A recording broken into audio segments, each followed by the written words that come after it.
Hello, welcome to Should I Buy This Game featuring Middle Ages.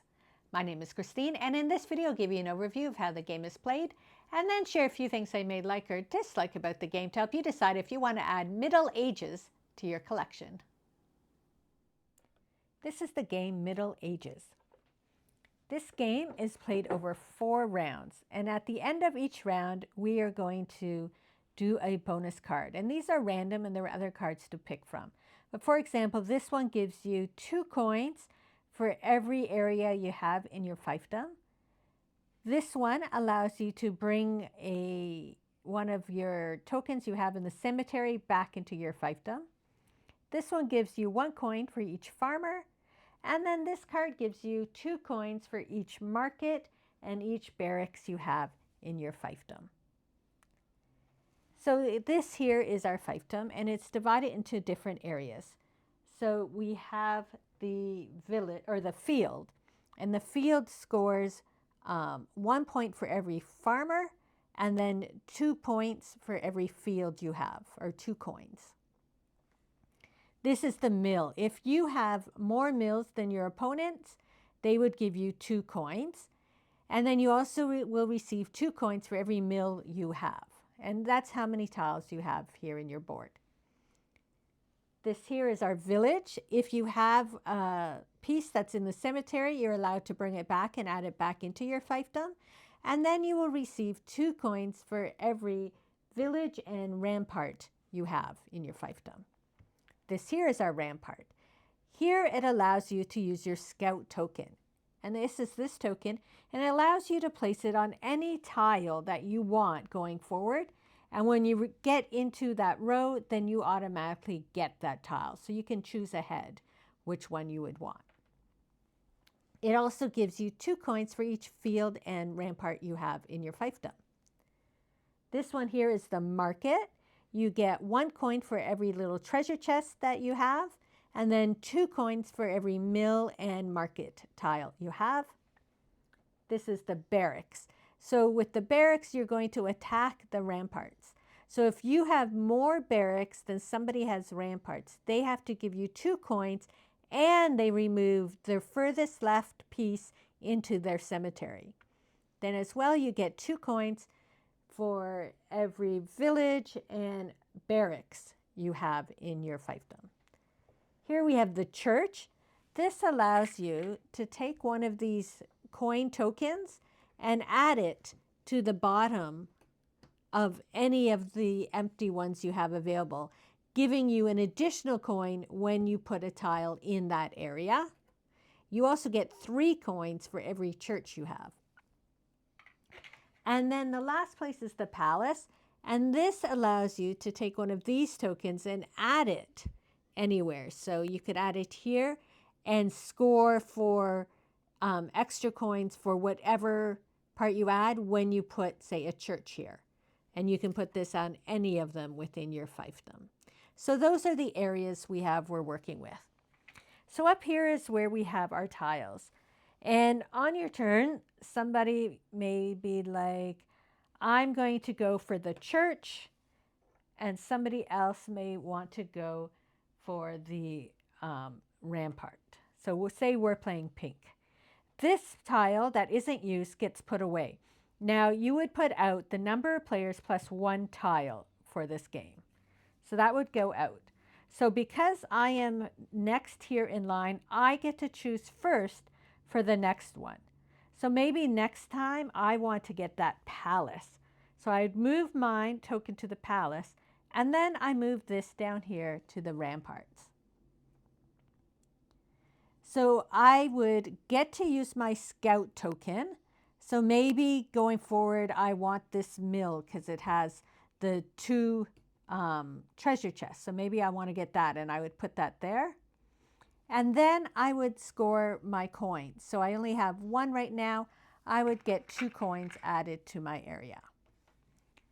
So of course the next player would go. They would remove this tile, put it in their play area, and then maybe they want the field.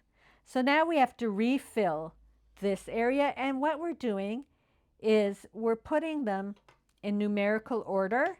You're picking 3 tiles, and then you have to put them in numerical order and then turn them over.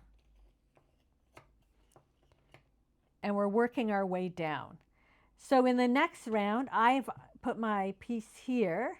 Well, the blue would go first because they're on this side. So they would take their piece. This piece gets removed. Now I've already reserved this one, so they may be like, I want to get the church.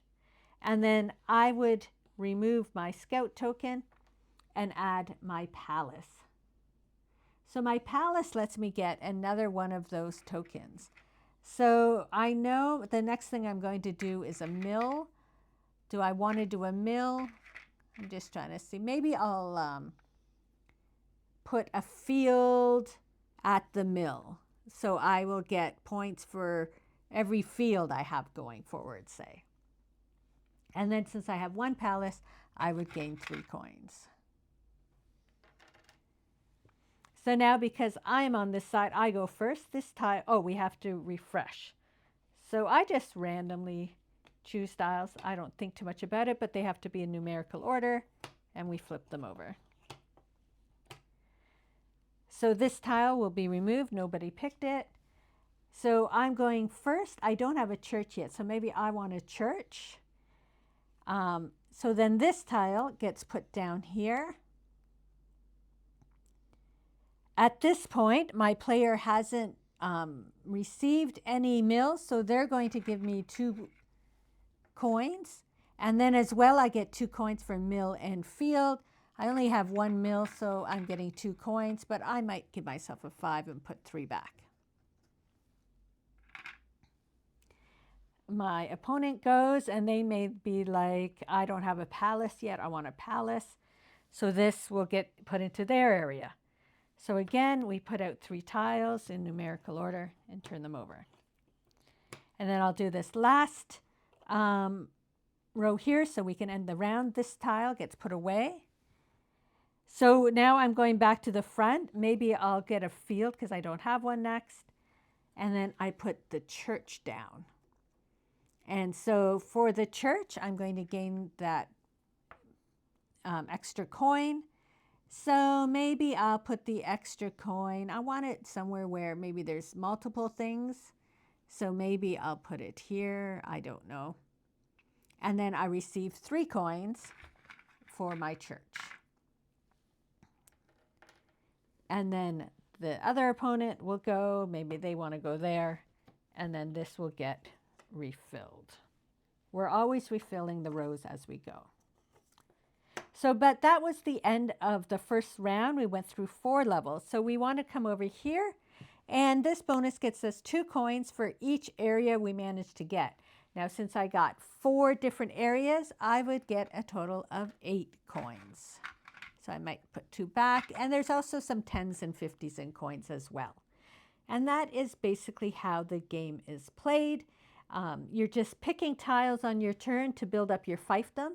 Now you need to have at least 1 tile in every area, or you can lose 10 points at the end of the game if you do not succeed with that goal. But you're building it up and just gaining the points as you go. So I just wanted to talk about the cemetery for a moment. So say if somebody attacked you and they beat you, so they conquered part of your fiefdom, that is when you would remove a piece and put it into the cemetery. However, if you were to add another piece to your village, it allows you to rebuild. So you can take this piece from your cemetery, put it back into your fiefdom, but you would not reactivate the bonuses. You would just add the piece back in because the bonus was from putting a new village piece in.